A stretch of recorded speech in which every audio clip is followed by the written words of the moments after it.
నమస్తే. BRK money control ఛానల్కి స్వాగతం. నేను పద్మ.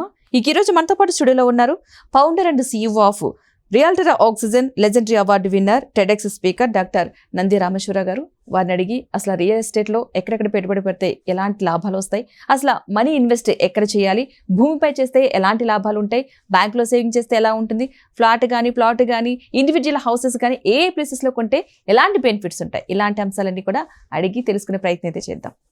నమస్తే సార్. నమస్తే. యాక్చువల్గా హైదరాబాద్లో చాలా మంది ఇండివిజువల్ హౌస్ కొనుక్కోవాలనుకుంటారు, లేదంటే ఫ్లాట్ కొనుక్కోవాలనుకుంటారు. కానీ ఇప్పుడున్న సందిగ్ధం ఏంటంటే కాస్ట్ ఎలాగా పెరుగుతుంది, ఎక్కడ కొనుక్కోవాలి, ఫ్యూచర్లో మనకి బెనిఫిట్ ఉంటుందా లేదా అనేది ఒక క్వశ్చన్ బాగా రన్ అవుతుంది. పాపం కొనుక్కోవాలనుకుంటారు కానీ ఏ ప్లేస్లో కొనుక్కుంటే బెటర్ అనేది ఎవరికీ తెలియదు. సో ఇప్పుడున్న సిచ్యువేషన్లో ఎక్కడ కొనుక్కుంటే బెటర్? ఇందులో నాకు తెలిసి 2 క్వశ్చన్లు అడుగుతున్నారు. ఒకటి difference between independent house and plot, రెండోది ఏ ఏరియాస్ కావాలి. 2 క్వశ్చన్లు. ఇది చాలా టఫ్ క్వశ్చన్. 2 క్వశ్చన్లు 5 నిమిషాలు 6 నిమిషాలు కంప్లీట్ చేయమంటే 2 గంటలు మాట్లాడాల్సిన టాపిక్.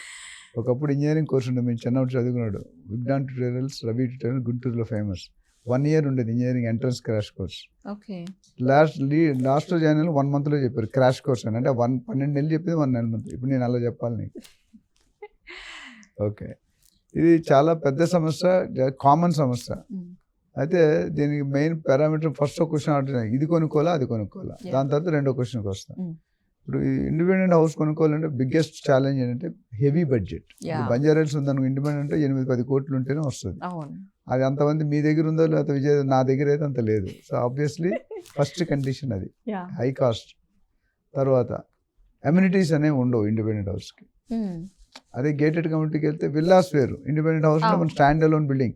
మన తాతల టైంలో చూసుకుని ఓన్లీ గ్రౌండ్ ఫ్లోర్, సింప్లెక్స్ అంటారు. తర్వాత డూప్లెక్స్ వచ్చింది, తర్వాత ట్రిప్లెక్స్. ట్రిప్లెక్స్ అంటే 3 floors. సో అక్కడ అమ్యూనిటీస్ ఏముంటాయి, 200 గజాలు జనాలు గల్లీలో పోతే 100 గజాలు 50 గజాలు కూడా ఇల్లు కట్టేస్తారు.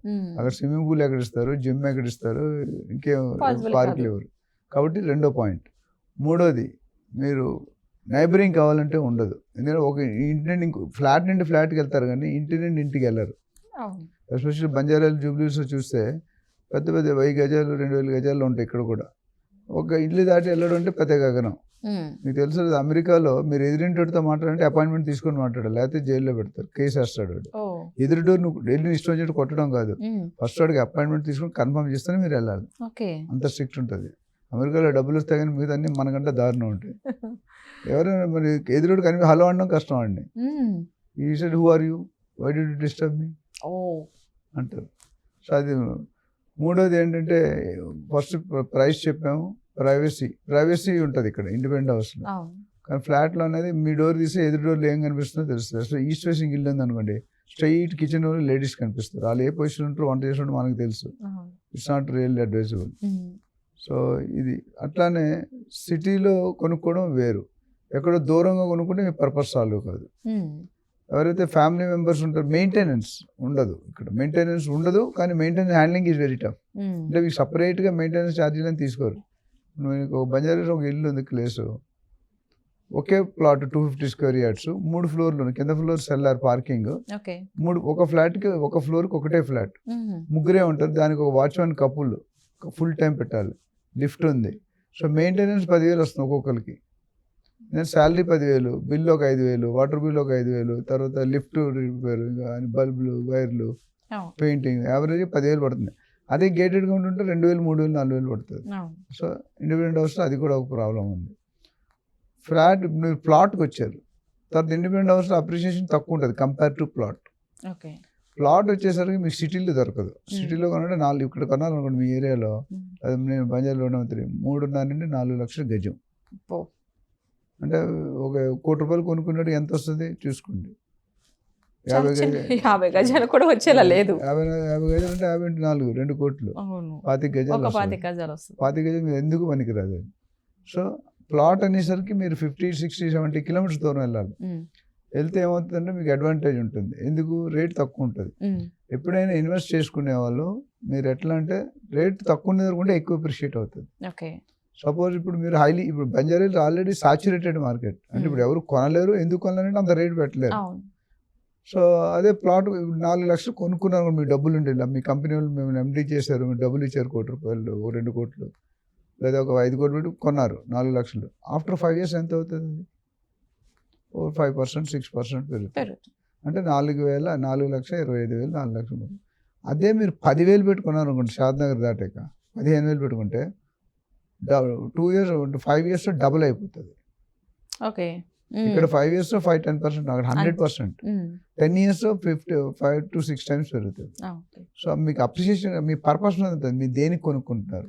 ఇన్వెస్ట్మెంట్లో 3-4 రకాలు ఉంటాయి. ఒకటి ఏంటంటే క్యాప్టివ్ కన్జంప్షన్, అంటే మనకు ఉండడానికి.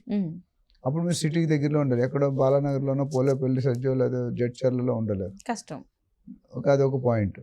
రెండోది మీరు ఏ పర్పస్ కొనుక్కుంటారంటే, సెకండ్ది ఇన్వెస్ట్మెంట్ అంటే ఏంటంటే రిటర్న్ ఆన్ ఇన్వెస్ట్మెంట్, ROI, అంటే రెంటల్ ఇన్కమ్ అన్నమాట.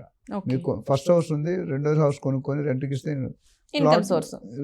మూడోది ట్రేడింగ్.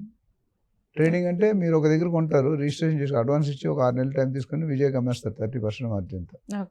అది మీకు థర్డ్ వన్. ఫోర్త్ వన్ అనేది long term investment. Long term అంటే మీకు ఏంటంటే ఇవాళ కొనేసి, ఇప్పుడు మీ అమ్మమ్మ ఉన్నదనుకో, 14 పెళ్ళి అంటే పెద్ద అయినప్పుడు మీరు 5 సంవత్సరాలు ఇప్పుడు 20 సంవత్సరాలు కొనేస్తుంది.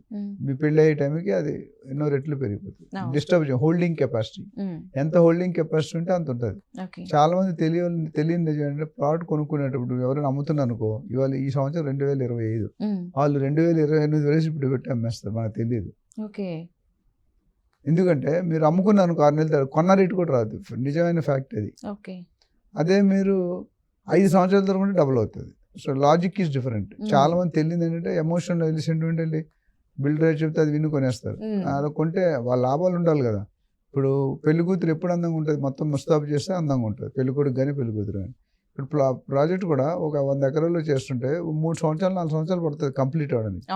అప్రిషియేషన్ ఎప్పుడు స్టార్ట్ అవుతుంది? కంప్లీట్ అయిన తర్వాత స్టార్ట్ అవుతుంది. చాలా మంది బిల్డర్స్ ఏం చేస్తారంటే 75-80% 20% వదిలేస్తారు. They will not maintain.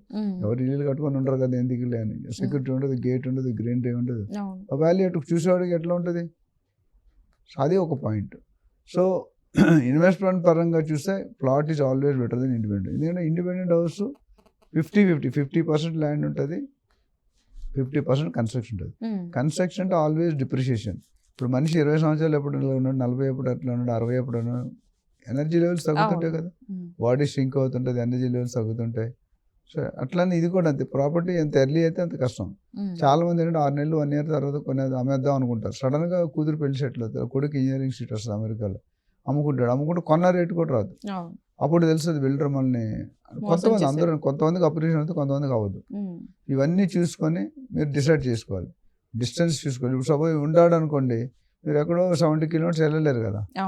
Plus ఇంకోటి ఏం చూసుకోవాలంటే లొకేషన్ డెవలప్మెంట్. మీరు కొనే ఏ ప్రాపర్టీ అయినా లొకేషన్ డెవలప్మెంట్ అంటే ఆ లొకేషన్ ఇప్పుడు లేవు. ఇప్పుడు ఒకప్పుడు ORR లేదు మనకి, outer ring road.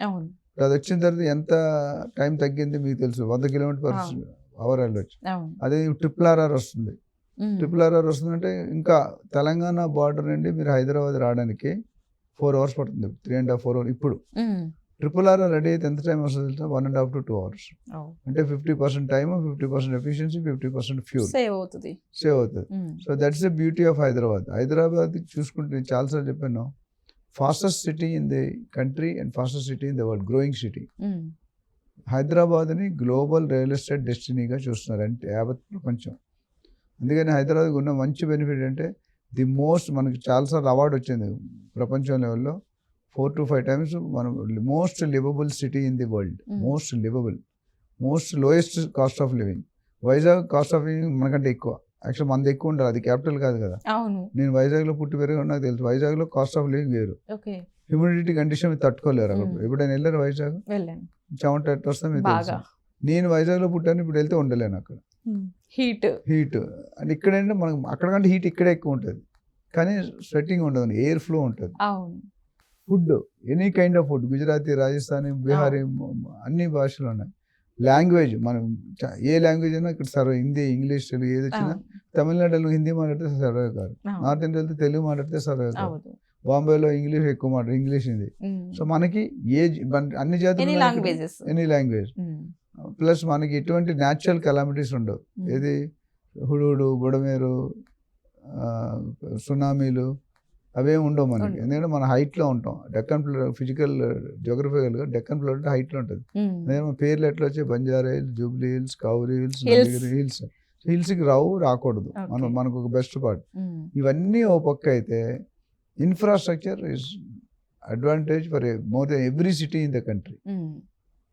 Every city అంటే చెన్నై కానీ, బెంగళూరు కానీ, ముంబై కానీ, వైజాగ్ కానీ తీసుకుంటే 4 పక్కల పెరగదు, మనది మాత్రం 4 పక్కల పెరుగుతుంది, east west north south. So దాన్ని బట్టి ఇవన్నీ చూసుకుంటే, సో ప్లాట్లో కొనుక్కుంటే అప్రిషియేషన్ ఫాస్టర్ అవుతుంది, విల్లాలో కొనుక్కుంటే కొద్దిగా మంచిదే. ఫ్లాట్ అయితే ఇంకా దారుణం, విల్లా అనుకుంటే 8-10 సంవత్సరాలు, ఫ్లాట్ అంటే 13-14 సంవత్సరాలు డబుల్ అవుతుంది. సో దీని మీద ఇంకేమైనా డౌట్స్ ఉంటే people can college number display అవుతుంది, will explain that. Thank you so much అండి, మంచి ఇన్ఫర్మేషన్ ఇచ్చారు. చాలా మంది కన్ఫ్యూజ్ అవుతూ ఉంటారు. సో పెట్టుబడి పెడదాం అనుకున్న వాళ్ళు కొంతమంది అయితే ప్రజెంట్ వాళ్ళు ఉండడానికి కొనేవాళ్ళు కొంతమంది. సో ఆ కన్ఫ్యూజ్ నుంచి వాళ్ళు కొంచెం క్లియర్గా సమాధానం వచ్చిందని నేనైతే అనుకుంటున్నాను. ఏం చేయాలి అంటే, వాళ్ళు పెట్టుబడి రూపంలో పెట్టాలంటే ఏం చేయాలి, లేదా వాళ్ళు ఉండడానికి కొనుక్కోవాలంటే ఏ ప్లేసెస్లో కొనుక్కుంటే మంచిది అనేది మంచి ఇన్ఫర్మేషన్ ఇచ్చారు. Thank you so much. Thank you.